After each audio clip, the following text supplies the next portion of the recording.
بالله من شرور أنفسنا ومن سيئات أعمالنا من يهده الله فلا مضل له ومن يضلل فلا هادي له أشهد أن لا إله إلا الله وأشهد أن محمدا عبده ورسوله أرسله بالهدى ودين الحق ليظهره على الدين كله ولو كره المشركون اللهم صل على محمد وعلى آل محمد كما صليت على إبراهيم وعلى آل إبراهيم إنك حميد مجيد اللهم بارك على محمد وعلى آل محمد كما باركت على إبراهيم وعلى آل إبراهيم إنك حميد مجيد أما بعد فإن خير الكلام كلام الله وخير الهدي هدي محمد صلى الله عليه وسلم وشر الأمور محدثاتها وكل محدثة بدعة وكل بدعة ضلالة وكل ضلالة في النار يا أيها الذين آمنوا اتقوا الله حق تقاته ولا تموتن إلا وأنتم مسلمون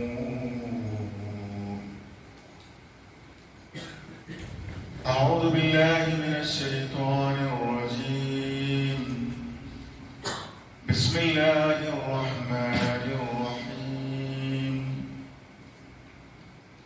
وأنكحوا الأيام منكم والصالحين من عبادكم وإمائكم إن يكونوا فقراء يغنهم الله من فضله والله واسع عليم. സ്നേഹം നിറഞ്ഞ സത്യവിശ്വാസികളെ, വിശ്വാസികളെ, അല്ലാഹുവിന്റെ നിയമനിർദ്ദേശങ്ങളെ ജീവിതത്തിന്റെ ഓരോ മുക്കിലും മൂലയിലും സൂക്ഷ്മതയോടുകൂടി പാലിക്കണമേ എന്ന് ഓർമ്മപ്പെടുത്തുകയാണ്, വസിയ്യത്ത് ചെയ്യുക. അല്ലാഹുവിന്റെ അപാരമായ അനുഗ്രഹം കൊണ്ട് ഇസ്ലാമികമായ ഒരു ചുറ്റുപാടിലും സാമൂഹിക അന്തരീക്ഷത്തിലെ ജീവിക്കാൻ ഭാഗ്യം സിദ്ധിച്ചവരാണ് ഞാനും നിങ്ങളുമൊക്കെ. ലോകത്തിന്റെ വിവിധ ഭാഗങ്ങളിൽ മഹാഭൂരിപക്ഷം മുസ്ലിങ്ങളായിരിക്കെ തന്നെ ഇസ്ലാമിന്റെ ശിആറുകളെയും ഇസ്ലാമിന്റെ നിയമങ്ങളെയും ശരീരത്തിനെയും കൃത്യമായി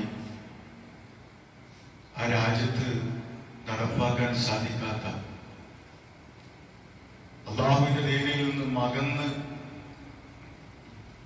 ജീവിതത്തിന് നഷ്ടത്തിലേക്കും കഷ്ടത്തിലേക്കും കൊണ്ടുപോകുന്ന എത്രയെത്ര മുസ്ലിം രാജ്യങ്ങളെ നമുക്ക് കാണാൻ സാധിക്കുന്നു.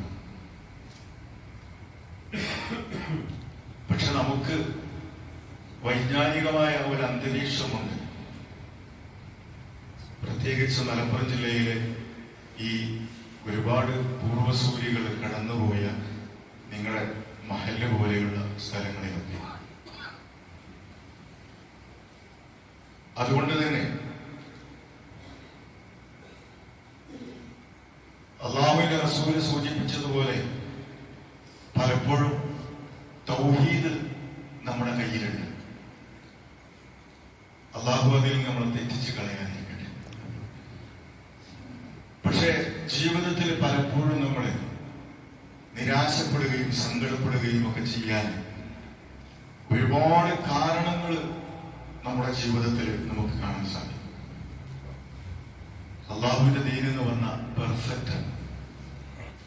എവിടെയും ഒരു കുറവ് ആർക്കും കാണിച്ചു തരാൻ സാധ്യമല്ല. പിന്നെ എവിടെയെങ്കിലും കുറവുകൾ കാണുന്നുവെങ്കിൽ അത് നമ്മുടെയൊക്കെ കുറവാണ്. എന്റെയും നിങ്ങളുടെയും ന്യൂനതകളും പോരായ്മകളുമാണ് ജനങ്ങള്, നാട്ടുകാര് ഇസ്ലാമിന്റെ കുറവായിട്ട് ചിന്തിച്ചു പോകുന്നത്. ഞാൻ അവതരിപ്പിച്ച ആയത്ത് പലർക്കും പരിചയമുണ്ടാവും. നിക്കാഹിന്റെ ഖുതുബകളിലൊക്കെ സ്ഥിരമായി ഓതുന്ന ആയത്താണ് വാൻകിഹുൽ അയാമ എന്ന് തുടങ്ങുന്ന ഈ ആയത്ത്. വമിൻ ആയാതിഹി എന്ന് പറയുന്ന ആയത്ത് നമുക്ക് പരിചിതമാണ്. ഈ ആയത്ത് പ്രത്യേകം ഞാനിവിടെ പറയാനുള്ള കാരണം, നമ്മള് ചില തെറ്റിദ്ധാരണകൾ നമ്മുടെ ജീവിതത്തിലുണ്ട്. നമുക്ക് വിദ്യാഭ്യാസമുണ്ട്, വൈജ്ഞാനിക വിപ്ലവമാണ് മുസ്ലിം സമൂഹത്തിൽ, പ്രത്യേകിച്ച് കേരളീയ സമൂഹത്തിൽ സംഭവിച്ചുകൊണ്ടിരിക്കുന്നത്. ലോകത്തിന്റെ എവിടെ ചെന്നാലും, മിഡിൽ ഈസ്റ്റിലൊക്കെ പ്രത്യേകിച്ച് നല്ല നല്ല പൊസിഷനിൽ നല്ല വിദ്യാഭ്യാസത്തോടു കൂടി ധാരാളം ആളുകൾ കേരളത്തിൽ നിന്ന് അവിടേക്ക് എത്തുന്നുണ്ട്. എല്ലായിടത്തും ഉണ്ട്, ഇവിടെയുണ്ട്, എല്ലായിടത്തും ഉണ്ട്. പക്ഷെ അവരൊക്കെ കുടുംബജീവിതത്തിൽ ഒരു മനുഷ്യന്റെ സമാധാനത്തിന്റെയും സുഖത്തിന്റെയും നാരായ വേദി എന്ന് പറയുന്നത് കുടുംബജീവിതത്തിന്റെ സുഖം. നിങ്ങളുടെ പാതി നിങ്ങളോട് നല്ല നിരക്കല്ല എങ്കിൽ ആ ജീവിതത്തിന്റെ പ്രയാസങ്ങളൊന്ന് ആലോചിച്ചു. വളരെ പ്രയാസമായിരിക്കും. അപ്പൊ നമ്മളെ ചില തെറ്റിദ്ധാരണകൾ കൊണ്ട് നമ്മൾ ചിലപ്പോ ചില ചതിക്കുഴികളിൽ പെടും. നിങ്ങൾക്ക് ഓർമ്മ ഉണ്ടാവും, മുൻകഴിഞ്ഞ കാലങ്ങളിലൊക്കെ ഒരു കുട്ടിക്ക് ഒരു മകനെ കെട്ടിക്കുന്ന, അവനെ കല്യാണം കഴിപ്പിക്കുന്ന സന്ദർഭത്തിൽ വാപ്പാര് പോയി പെണ്ണ് കാണും. പലപ്പോഴും ഈ മക്കളൊക്കെ കണ്ടിട്ടുണ്ടാവില്ല, അത് കുറച്ച് കിടമകയാണ്. പക്ഷെ ആ വാപ്പ തീരുമാനമെടുത്താലുണ്ടത്, വാപ്പക്കറിയാം എന്റെ മകന്റെ പോരായ്മ എന്താണ്, അവന്റെ മെച്ചം എന്താണ്, ഓനെ എവിടെ താങ്ങണം, അതിന് പറ്റിയ കുട്ടി ആരാണ് എന്ന് വാപ്പമാർക്ക് നന്നായിട്ട് അറിയാം. വാപ്പാൻ സെലക്ട് ചെയ്യും. അങ്ങനത്തെ കാലുണ്ടായിരുന്നു നമ്മളൊക്കെ കൂട്ടത്തിൽ. അത് പാലിക്കണമെന്നല്ല ഞാൻ പറയണത്.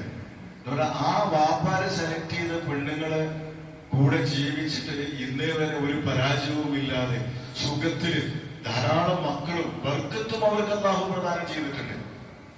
എന്ന് പറഞ്ഞാൽ എന്താണ്, കല്യാണം കഴിക്കുന്ന പ്രായത്തിൽ ഇപ്പൊ എനിക്ക് 53 വയസ്സാണെന്ന് വിചാരിക്കുക.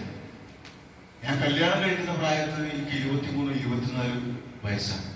ഇന്ന് ഞാൻ എന്റെ കുടുംബത്തിനെയും ഒരു പെണ്ണിനെയും കുടുംബജീവിതത്തിനെയും നോക്കിക്കാണുന്ന രൂപത്തിലല്ല ആ 23-ലും 24-ലും ഞാൻ നോക്കിക്കണ്ടിട്ടുണ്ടാകും. അന്ന് നമ്മളൊക്കെ മനസ്സിൽ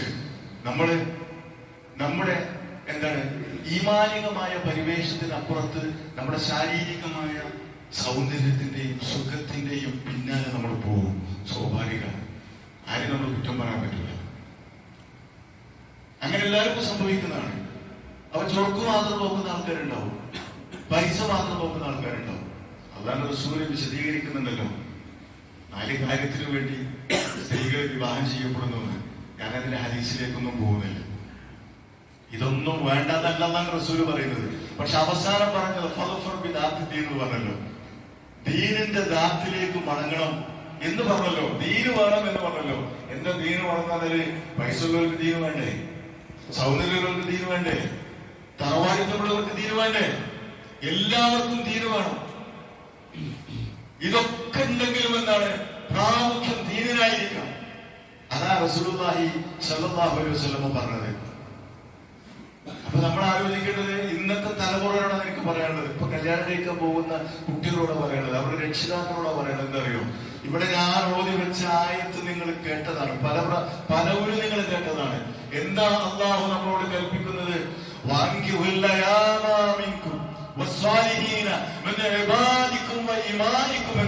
എന്താ പറയുന്നത്?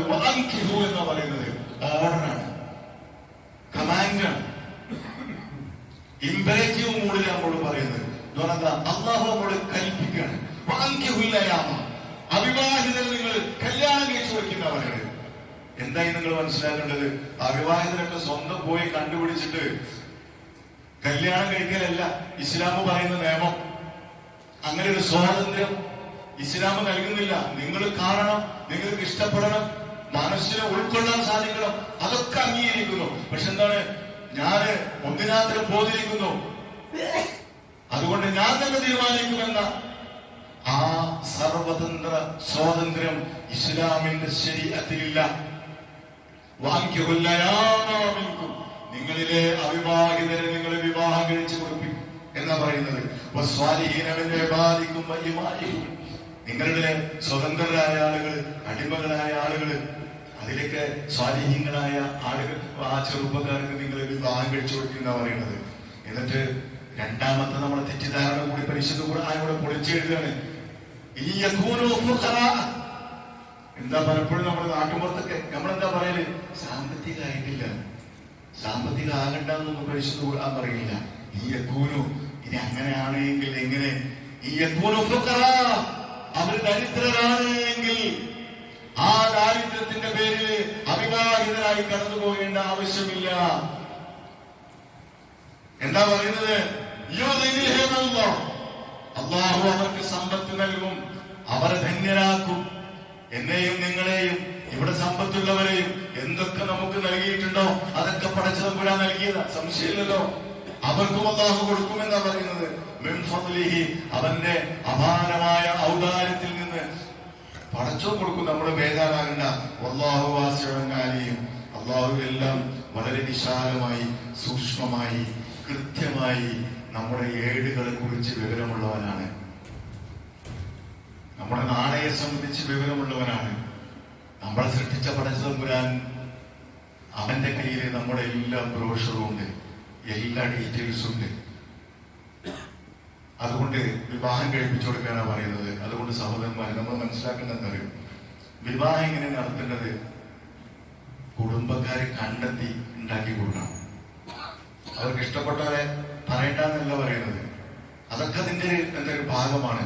പക്ഷെ നിങ്ങളൊന്ന് ആലോചിച്ച് നോക്കി, നിങ്ങള് ജീവിച്ചിരിക്കുന്നുവെങ്കിൽ, നിങ്ങളെ ജീവിച്ചിരിക്കുമ്പോ നിങ്ങളുടെ മകൻ വിവാഹം കഴിക്കുമ്പോ, മകളെ കല്യാണം കഴിപ്പിച്ചു കൊടുക്കുമ്പോ നിങ്ങൾക്ക് നിങ്ങളുടെ മനസ്സിലുള്ള ബേജാറ് അല്ലെ? എന്താ ബേജാറ്? നല്ലൊരു പെണ്ണിവിടെ വരണം, നല്ലൊരു ചെക്കനെ കിട്ടണം. അതിനെന്താ ആദ്യവും അവസാനമായിട്ട് നമ്മൾ എന്താ വേണ്ടത്? പടച്ചോനോട് തേടണം. ബ്രോക്കർക്ക് പൈസ കൊടുക്കല്ല വേണ്ടത്, കൊടുക്കണ്ടെന്നല്ല പറയുന്നത്, അള്ളാഹുവോട് തേടണം. ഇങ്ങനെ എന്തുകൊണ്ടാണ് സഹോദരന്മാരെ ഇവിടെ ഇരിക്കുന്നത്? നമ്മളിങ്ങനെ കണ്ടുമുട്ടിയത് അത് അള്ളാന്റെ കഥയാണ്. അള്ളാഹ് തീരുമാനിക്കണം, അള്ളാഹിനോട് പ്രാർത്ഥിക്കണം, അള്ളാഹിനോട് ചോദിക്കണം. നമ്മള് ഒരു ചെറിയ കാര്യമാണെങ്കിൽ പോലും എന്താ അള്ളാഹിനോട് ചോദിക്കണതാ പറയുന്നത്. പിന്നെ എന്താ നമ്മൾ അള്ളാഹിനോട് ചോദിക്കാൻ നമ്മളെന്താ വൈമുഖ്യം കാണിക്കുന്നത്? പാടില്ല. ഇവിടെ അതാ സൂചിപ്പിക്കുന്നത്. അള്ളാഹിനോട് നമ്മൾ പറയണം. നിങ്ങൾക്ക് എന്തെങ്കിലും കിട്ടിയില്ലെങ്കിൽ അതിന്റെ ഉത്തരവാദിത്വം അത് തവക്ക് അവിടെ അള്ളാഹിനെ നമുക്ക് ഏൽപ്പിച്ചു കൊടുക്കാൻ പറ്റും. പടച്ചോനെ, ഞാൻ എന്നോട് പറഞ്ഞിട്ടു, എന്റെ കാര്യങ്ങളൊക്കെ പറഞ്ഞു, എന്റെ കുട്ടിയുടെ പ്രയാസം പറഞ്ഞു, എന്റെ മകളുടെ പ്രയാസം പറഞ്ഞു, എന്റെ കുടുംബത്തിന്റെ പ്രയാസം ഞാൻ എന്റെ മുന്നിൽ തുറന്നു വെച്ച് പടച്ചോനെ, ഇനിയും ഇതാണ് തരുന്നതെങ്കിൽ എന്താണ് ഫലവുമായി എനിക്ക് യാതൊരു പ്രശ്നമല്ല. ആ പ്രയാസം എന്താണ് ഞാൻ താങ്ങാൻ തയ്യാറാണ്. അപ്പോഴും നമ്മൾ എന്ത് ചെയ്യാൻ പാടില്ല? പടച്ചോനെ നമ്മൾ നിഷേധിച്ചുകൊണ്ട് അവന്റെ ഫളിനെ, അവന്റെ ആ റഹ്മത്തിനെ, അവന്റെ നിഅമത്തിനെ നമ്മൾ പുച്ഛിച്ചുകൊണ്ട് പരിഹസിച്ചുകൊണ്ട് നമ്മളെ ഒരു തേട്ടം പോലും വരാൻ പാടില്ല, ഒരു നോട്ടം വരാൻ പാടില്ല. അവിടെ നമ്മൾ ഈമാനുള്ളവരാണ്. രണ്ടാമത്തെ പോയിന്റ് നമ്മൾ മനസ്സിലാക്കേണ്ടത് ദാരിദ്ര്യമായതുകൊണ്ട്. ഒന്നാമത്തെ എന്താ പറഞ്ഞത്? നമുക്ക് സമൂഹം നടത്തി ചേരണം.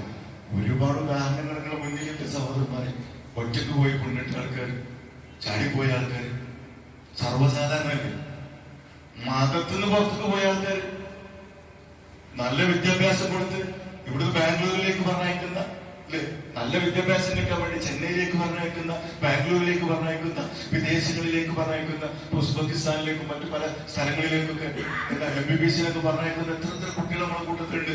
പൈസക്ക് നമുക്ക് അല്ലാണ്ട് എന്താ തൗഫീഖ് കൊണ്ട് വലിയ ദാരിദ്ര്യമൊന്നുമില്ല. അതുകൊണ്ട് ഇതൊക്കെ നമ്മൾ ചെയ്യുന്നുണ്ട്. അവിടെയൊക്കെ എന്താ വേണ്ടത് അറിയോ? എന്റെ കുട്ടി MBBS പാസ്സായില്ലെങ്കിലും ശരി, അവൾ അള്ളാന്റെ ദീനൊന്ന് പുറത്തു പോകരുത്. ഉമ്മാന്റെയും വാപ്പാന്റെയും പ്രാർത്ഥന അത് അള്ളാഹു സ്വീകരിക്കുന്നതാണ്. ആ കുട്ടിക്ക് നിരന്തരം നമ്മൾ പ്രാർത്ഥിച്ചുകൊണ്ടിരിക്കുന്ന മാതാപിതാക്കളുടെ മക്കളുണ്ടല്ലോ, ആ മക്കൾക്ക് ആ വഴി അങ്ങോട്ട് തെറ്റിയിട്ട് അങ്ങനെ തിരിഞ്ഞു പോകാൻ അവർക്ക് സാധിക്കൂല. അവരെ പടച്ചവനെ പിടിച്ചു നിർത്തും. അവരുടെ ഹൃദയത്തിന് അള്ളാഹുവിനെ പിടിച്ചു നിർത്തും.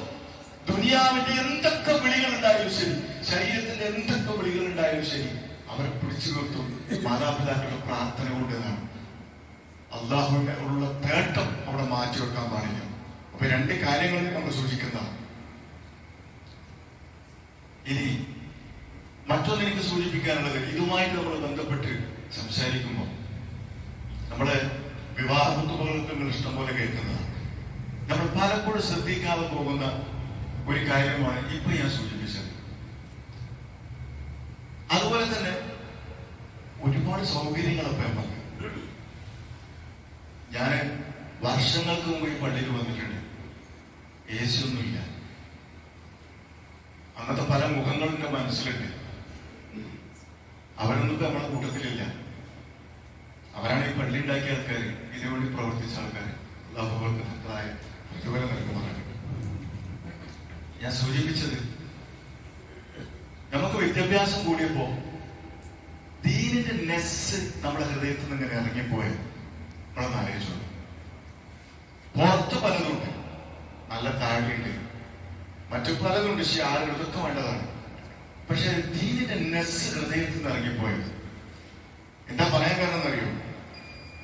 കുടുംബ ജീവിതത്തില് നമ്മള് ചിലപ്പോഴൊക്കെ നമ്മൾ ചിലപ്പോഴല്ല, എന്താണ്, ഒരു കുടുംബം നല്ല നിലക്ക് പോകണമെന്നുണ്ടെങ്കിൽ എന്താണ്, ഭാര്യയും ഭർത്താവും, അതാണ് ബേസിക് യൂണിറ്റ്.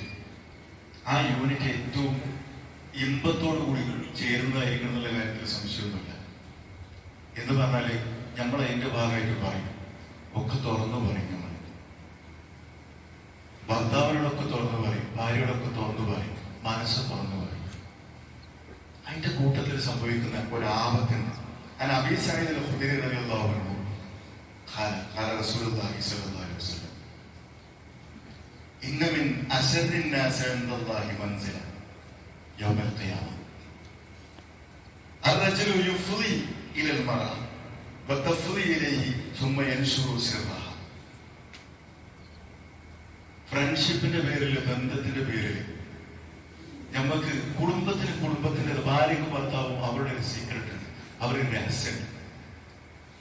പരിശുദ്ധ ഖുർആൻ പറയുന്നത് ഭാര്യാഭർത്തൃ ബന്ധത്തിന് ഏറ്റവും മനോഹരമായ ഒരു ശൈലിയിൽ പരിശുദ്ധ ഖുർആൻ പറഞ്ഞു, ഹുന്ന ലിബാസുൽ ലക്കും വഅൻതും ലിബാസുൽ ലഹുന്ന. അവർ നിങ്ങൾക്ക് വസ്ത്രമാണ്, നിങ്ങൾ അവർക്ക് വസ്ത്രമാണ് എന്ന് പറഞ്ഞു. പക്ഷേ അത് നാട്ടുകാരുടെ മുന്നിൽ ഒരിക്കലും നമ്മളെ വസ്ത്രം അഴിച്ച് നമ്മൾ കാണിച്ചു കൊടുക്കാൻ പാടില്ല. എന്ന് പറഞ്ഞാൽ ഇന്ന മിൻ അശർറിന്നാസ് ഇൻദല്ലാഹി മൻസില, അള്ളാഹുവിന്റെ അടുക്കൽ ഏറ്റവും മോശപ്പെട്ട സ്ഥാനമുള്ള ആളെ സംബന്ധിച്ച് അള്ളാഹുവിന്റെ റസൂൽ നമുക്ക് പറഞ്ഞു തരാണ്. യൗമൽ ഖിയാമ, നാളെ പരലോകത്ത് അള്ളാഹുവിന്റെ കോടതിയിൽ അർറജുലു, ഒരു മനുഷ്യൻ, ഒരു പുരുഷൻ, അവനെന്താണ്, അവർ പരസ്പരം അങ്ങോട്ടും ഇങ്ങോട്ടും എന്താണ് അവരുടെ രഹസ്യങ്ങൾ എന്ന് പറയുന്നത് പോലെ അങ്ങനെ അവരെ അടുത്ത് ഇടപെടിയതിനു ശേഷം എന്താണ്, പിന്നെ കലിങ്കുമ്പോ പോയിരുന്ന്, പീഡിയക്കോരായ്മ പോയിരുന്ന്, റോട്ടറി ക്ലബ്ബ് പോയി, അല്ലെങ്കിൽ വേറെ ഏതൊരു ക്ലബ്ബ് പോയിരുന്ന് അവനെന്താണ് തന്റെ ഭാര്യയുടെ രഹസ്യങ്ങൾ തന്റെ സുഹൃത്തുക്കളോട് ഇങ്ങനെ പറഞ്ഞ് അതിങ്ങനെ പിന്നെ എന്താ വലിയൊരു കൗതുകത്തില്, അങ്ങനെ ഉണ്ടല്ലോ ചെറുപ്പക്കാർ വലിയ വലിയ കാര്യങ്ങൾ പറയുന്നത്, അതൊക്കെ വലിയ സംഭവമാണ് അവരുടെ വിചാരം. എന്തിനെങ്ങനെ പറയുന്നത്, അങ്ങനെയാണ് നിങ്ങൾക്ക് അങ്ങനെ ഉണ്ട്, നിങ്ങൾക്ക് ഇങ്ങനെ ഉണ്ട്, അതാണ് നിങ്ങൾക്ക് അങ്ങനെ ഉണ്ടോ? ഈ ചോദ്യം എന്താണ്, നല്ല 5 നേരം നിസ്കരിക്കുന്ന നല്ല ഒരു മനുഷ്യരിൽ നിന്ന് ഉണ്ടാവാൻ പാടില്ല. അള്ളാന്റെ ദീന് തന്നെ ആദ്യം തന്നെ സൂചിപ്പിച്ചു, പെർഫെക്റ്റ് ആണ്. എങ്ങനെ ബാത്റൂമിൽ ഇരിക്കേണ്ടത് എന്നുവരെ റസൂലുള്ളാഹി സ്വല്ലല്ലാഹു അലൈഹി വസല്ലം പഠിപ്പിച്ചിട്ടുണ്ട്. എങ്ങനെയാണ് ബെഡ്റൂമിൽ പെരുമാറേണ്ടത് അള്ളാന്റെ റസൂൽ കൃത്യമായി നമുക്ക് പറഞ്ഞു തന്നിട്ടുണ്ട്. ഒരു സൈക്കോളജിസ്റ്റിന്റെയും ഒരു കൗൺസിലറെയും ആവശ്യം അള്ളാന്റെ റസൂലിന്റെ സുന്നത്ത് പഠിച്ച ഈ മുസ്ലിം സമുദായത്തിലില്ല. ഏറ്റവും നല്ല കൗൺസിലറായ അള്ളാന്റെ റസൂൽ നമുക്കത് പഠിപ്പിച്ചു തന്നിട്ടുണ്ട്. കൃത്യമായി നമുക്കത് പറഞ്ഞു തന്നിട്ടുണ്ട്. എങ്ങനെ തുടങ്ങണം, ബിസ്മി ചൊല്ലിക്കൊണ്ട്, അല്ലേ? ശൈത്താനിൽ നിന്ന് പ്രാർത്ഥന ചൊല്ലിക്കൊണ്ട് തുടങ്ങുന്ന അതൊക്കെ നമുക്കറിയാം. എവിടെയും അല്ലാഹുവിന്റെ റസൂൽ വിട്ടുപോയിട്ടില്ല. എവിടെയും നമുക്ക് വിട്ടുപോയിട്ടുണ്ടെങ്കിൽ അത് നമ്മുടെ പ്രശ്നമാണ്, നമ്മൾ കണ്ടെത്താൻ നമ്മളെ പ്രശ്നമാണ്. അതുകൊണ്ട് ഇത്തരം കാര്യങ്ങൾ ഒരു നിലക്ക് നമ്മൾ എന്ത് ചെയ്യാൻ പാടില്ല. ഫ്രണ്ട്ഷിപ്പിന്റെ പേരിലോ നമ്മൾ അത്യാവശ്യം ചെറിയ വിവരമില്ലാത്ത കൂലിപ്പണിക്ക് പോകുന്ന ആൾക്ക് കൂലിപ്പണിക്ക് പോകുന്നവർക്ക് വിവരമില്ലാതെ നല്ല പറയുന്നുണ്ടോ? എന്താ സാധാരണക്കാരായ വിദ്യാഭ്യാസമൊന്നുമില്ല, അവർക്ക് അവരുടെ പേരിൽ PhD യോ PG യോ അങ്ങനെ ഒന്നും പറയാനില്ലാത്ത ആൾക്കാരല്ലെന്ന് പറയുന്നത്. ചിലപ്പോ PhD PDF ഒക്കെ ഉള്ള ആൾക്കാരാണ് ഈ പറയുന്നത്. എന്ത് അവരൊക്കെ വലിയ വലിയ സദസ്സിലും സന്ദർഭങ്ങളിലും അവരുടെ രഹസ്യങ്ങൾ അതൊക്കെ സോഷ്യലാണ്. എന്ത് സോഷ്യല്? ഹറാമാണ്. ഇന്നമിന്നാ പറയണത്. നമ്മളൊക്കെ അങ്ങനെ പറയുന്നത് നല്ല സഹോദരന്മാരെ പറഞ്ഞത്. ഇതൊക്കെ ഒരു ട്രെൻഡാണ്. ഇപ്പോ പലയിടത്തും ഇതൊക്കെ ഒരു ട്രെൻഡാണ്. വിദേശങ്ങളിലൊക്കെ പ്രത്യേകിച്ച് ബാച്ചുലർ റൂമിലൊക്കെ ഇത്തരം കാര്യങ്ങൾ എന്താണ് നമുക്ക് പറയാൻ പറ്റാത്ത പല വിഷയങ്ങളും എന്താ അവരൊക്കെ ഷെയർ ചെയ്യുന്നത്. ഇതൊന്നും ഒരു മുസ്ലിമിന്റെ അടുത്ത് ഉണ്ടാവാൻ പാടില്ല, നമ്മുടെ അടുത്ത് ഉണ്ടാവാൻ പാടില്ല. അള്ളാഹു പ്രാർത്ഥിക്കുമാറാകട്ടെ. സഹോദരന്മാർ, ഇതിന്റെ ഓപ്പോസിറ്റും ഉണ്ട്. ഇബ്നു മസ്ഊദ് റളിയല്ലാഹു അൻഹു ഉദ്ധരിക്കുന്ന ഹദീസിൽ നമുക്ക് കാണാൻ കഴിയും. ചില പെണ്ണുങ്ങളുണ്ട്, ആ പെണ്ണുങ്ങളെ പ്രത്യേകത എന്താ അറിയോ? വളരെ ഓപ്പണാണ്. എല്ലാം ഭർത്താവിനോട് പറയും. അവര് 100% സത്യസന്ധരാണ്, ലോയലാണ്, കൂറുള്ളവരാണ്, ഒരു സംശയമില്ല. പക്ഷേ ഈ സത്യസന്ധതയുടെ ഈ കൂറിന്റെ പേരിൽ പലപ്പോഴും എന്താണ് നമ്മുടെ സംസാരം അതിന് കഴിഞ്ഞു പോകും. അതാണ് ഇവിടെ എന്താ പറയുന്നവരോ അല്ലാഹുവിന്റെ റസൂൽ പറയാ, ലാ തുബാശിറുൽ മർഅതു അൽ മർഅത. ഒരു പെണ്ണ് മറ്റൊരു പെണ്ണിനോട് അടുത്തിടപഴകുന്നു. ഫതസിഫഹ ലിസൗജഹ. എന്നിട്ട് എന്ത് ചെയ്യുന്നു? ഓൾക്കത അങ്ങനെയാണ്, ഓൾക്കത് അങ്ങനെയാണ്, നിങ്ങൾക്ക് അറിയോ, നിങ്ങൾ കേട്ടുക്കണോ എന്നൊക്കെ ചോദിച്ചുകൊണ്ട് എന്ത് ചെയ്യും? ഇവർ വേറൊന്നും ഉദ്ദേശിക്കല്ലോ, ഒരു ദുരുദ്ദേശവും അതിന്റെ പിന്നിലില്ല. പക്ഷെ എന്ത് ചെയ്യും? ചില മാപ്പിളാരത് ചോദിക്കുകയും ചെയ്യും. അല്ല നിങ്ങളല്ല ചിലപ്പോ അതിലേക്ക് പോയി എന്നിട്ട് എന്താ ഓള് പറയണത്, ഓൾ ഇന്നെ കുറിച്ച് എന്താ പറയണത്, വേറെന്താണ്, ഇങ്ങനെ കുട്ടിയെ കുറിച്ച് ചോദിക്കുന്ന ആൾക്കാരുണ്ടാവും. ഇതൊന്നും ഒരു മുസ്ലിമിന്റെ സ്വഭാവമല്ല. ഇതൊന്നും നമ്മളിൽ നിന്ന് വരാൻ പാടില്ല, നമ്മൾ ചോദിക്കാനും പാടില്ല. അഥവാ പാവപ്പെട്ട ഈ പെണ്ണുങ്ങളിൽ നിന്ന് ഇങ്ങനെ ഒരു വരുമ്പോൾ നമ്മൾ അത് എന്ത് ചെയ്യണം? അതെ, അത് ഓരോ രഹസ്യം ഓരോ അവിടെ നിർത്തിക്കൊണ്ടേ നമ്മൾ അനക്ക് എന്നോട് പറയാനുള്ളത് പറയും എന്ന് പറഞ്ഞുകൊണ്ട് എന്ത് ചെയ്യണം? അതിന് തടയാനുള്ള ഒരു ഇൽമ് നമുക്കുണ്ടാകും. നമ്മളെല്ലാം പഠിച്ചിട്ടുണ്ട്, നമുക്കറിയാത്തൊന്നുമില്ല, എല്ലാ മസലും നമുക്കറിയാം. പക്ഷെ നമ്മളെ തൊള്ളിൽ നിന്നൊക്കെ എന്ത് ചെയ്യും? താഴെ വീഴും ചെയ്യും. അള്ളാഹു നമ്മളെല്ലാം കാത്തുരക്ഷിക്കുമാറാകട്ടെ. കുടുംബജീവിതത്തിൽ ഒരു ഉറപ്പും ഫലവും നാളെ പരലോകത്ത് അള്ളാഹുവിന്റെ കോടതിയിൽ വിചാരണ കഴിഞ്ഞ് സ്വർഗത്തിലേക്ക് കടന്നു പോകുന്ന ദമ്പതിമാരെ സംബന്ധിച്ച് പരിശുദ്ധ ഖുർആൻ വിശദീകരിക്കുന്നുണ്ട്. ഇണകള് അവർക്ക് ഇഷ്ടപ്പെട്ടവരുടെ ആ ഇണകൾ എന്താണ്? അവിടെയും ഇണകളായിരിക്കുമെന്നാണ് പരിശുദ്ധ ഖുർആൻ നമ്മൾ ഓർമ്മപ്പെടുത്തുന്നത്. അള്ളാഹു അതിനുള്ള തൗഫീഖ് നമുക്ക് പ്രദാനം ചെയ്യുവാനാകട്ടെ.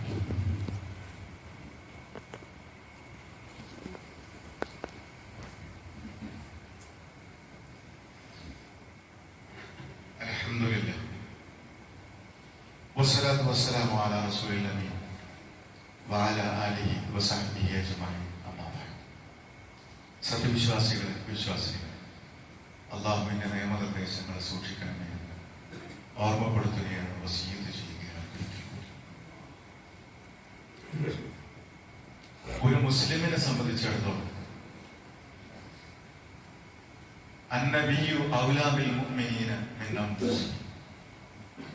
പരിശുദ്ധ ഖുർആൻ നമ്മളെ ഓർമ്മപ്പെടുത്തുക, നിങ്ങൾക്ക് നിങ്ങളുടെ പ്രവാചകന് നിങ്ങളുടെ നഫ്സിനേക്കാൾ ബന്ധപ്പെട്ടവനാണ്, അടുത്തവനാണ്, പ്രാമുഖ്യം കൊടുക്കേണ്ടവരാണ്, പ്രിഫറൻസ് കൊടുക്കേണ്ടതാണ്.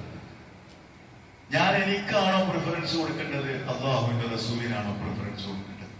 ഞാൻ അള്ളാഹുവിന്റെ റസൂലിനാണ് പ്രിഫറൻസ് കൊടുക്കേണ്ടത്. അപ്പൊ അള്ളാഹുവിന്റെ ഒരു നിയമം പറയാണ്, റസൂല് നമ്മളോട് പറയാണ്, ഒരു കാര്യം പറഞ്ഞു. അപ്പൊ നമ്മളെ മനസ്സിന് തോന്നുകയാണ്, ഞാനൊന്നും അങ്ങനെ ചെയ്യുന്ന ആൾക്കാരൊന്നും ആളൊന്നുമല്ല, എനിക്കൊക്കെ എന്താണ് ഒരു കപ്പാസിറ്റി ഉണ്ട്, ഒരു കൺട്രോൾ ഉണ്ട്, നമ്മളൊക്കെ കൺട്രോളുള്ള ആൾക്കാരാണ്. അതുകൊണ്ട് അതൊക്കെ റസൂല് കൺട്രോൾ ഇല്ലാത്തവരെ കുറിച്ച് പറഞ്ഞതാണ്, എനിക്കൊക്കെ അത് പറ്റും എന്ന് ചിന്തിക്കുന്ന ഒരു സ്വഭാവം പലപ്പോഴും നമുക്കുണ്ടാവും. എളാപ്പ മൂത്താപ്പ മക്കളൊക്കെ ഉണ്ടാവും, കസിൻ ബ്രദേഴ്സ്, കസിൻ സിസ്റ്റേഴ്സ് എന്നൊക്കെ പറയും. ഇസ്ലാമിൽ അതിന് ചില മര്യാദകളും ചില മാനദണ്ഡങ്ങളൊക്കെ ഉണ്ട്. ഇവരൊന്നും മഹറൂമല്ല, ഒറ്റയ്ക്ക് യാത്ര ചെയ്യാൻ സ്വാതന്ത്ര്യമുള്ളവരല്ല. കസിൻ സിസ്റ്റേഴ്സ്, നമ്മുടെ കസിൻ സിസ്റ്റേഴ്സ്, നമ്മുടെ ഷത്തീക്ക്, അതായത് ഓൺ സിസ്റ്റർ ആണെങ്കിൽ, സ്വന്തം സിസ്റ്റർ അല്ല എങ്കിൽ കസിൻ സിസ്റ്റേഴ്സ് എന്ന് പറയുന്നത് അവരെന്തല്ല, മഹറൂമല്ല, അവരുമായിട്ട് ഒറ്റയ്ക്ക് നമുക്ക് യാത്ര ചെയ്യാൻ പറ്റില്ല. നമ്മളെന്നെ പറയും, നമ്മളെ എന്നാ കുഞ്ഞാടെ ജോന്റെ ഒപ്പം പോയിക്കോവാണ്, പോയിക്കോ എന്ന് പറയും. പറയാൻ പാടില്ല സ്വാഭാവിക. ഓണെന്നൊരു ചെയ്യൂല. നിങ്ങൾക്ക് എന്താ ഉറപ്പ്? അള്ളാഹുവിന്റെ റസൂൽ എന്താ പറഞ്ഞത്? ദീൻ എന്താ പഠിപ്പിച്ചത്? അതിനേക്കാൾ വലിയൊരു കോൺഫിഡൻസ് നിങ്ങൾക്ക് നിങ്ങളെ മകളെ കുറിച്ച്, നിങ്ങളെ കുറിച്ച് ഉണ്ടാവാൻ പാടുണ്ടോ? എന്ന് പറഞ്ഞാൽ എന്താണ്? ദീനിനെ ആ പരിപൂർണമായ അർത്ഥത്തിൽ നമ്മൾ സ്വീകരിക്കാൻ തയ്യാറല്ലെന്നല്ലേ എന്നാ പറഞ്ഞത്. അള്ളാഹുവിന്റെ ദീനിലേക്ക് നിങ്ങൾ പരിപൂർണമായിട്ട് മടങ്ങേണ്ടതുണ്ട് എന്നാ പറഞ്ഞത്. ഞാനൊരു ഹദീസ് പറയാം. അള്ളാഹു റസൂൽ എന്താ പറഞ്ഞറിയോ?